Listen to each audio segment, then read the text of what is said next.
নমস্কার বন্ধুরা, কেমন আছেন সবাই? তো আজ আমি রান্না করছি হলো পাঁঠার মাংস।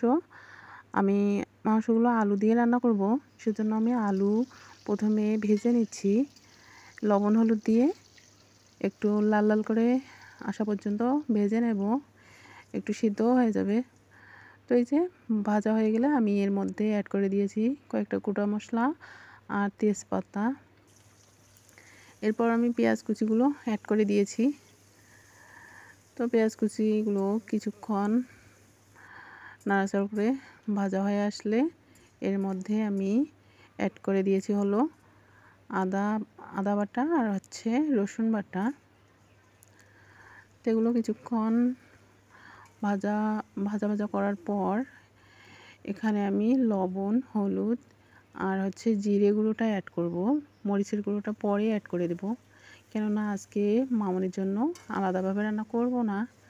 এখানেই কিছুটা কষানো হয়ে গেলে আমি কিছুটা আলাদা করে তুলে নেব, এরপর একটু জাল দিয়ে নামিয়ে নেব।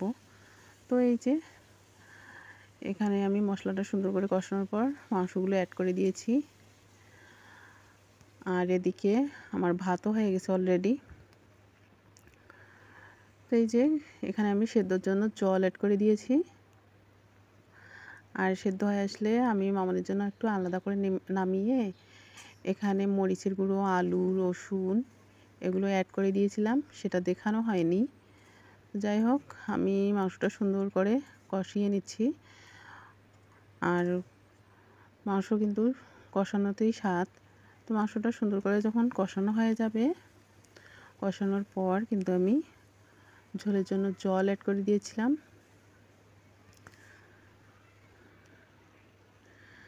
তো এই তো আমি ঝোলের জন্য জলও অ্যাড করে দিয়েছি। আর আমি সবশেষে একটু গরম মশলা বাটা অ্যাড করে দিয়েছি।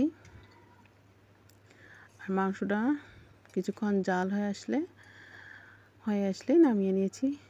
এই তো আজকে আমার মাংস রান্না কমপ্লিট। ভালো থাকবেন।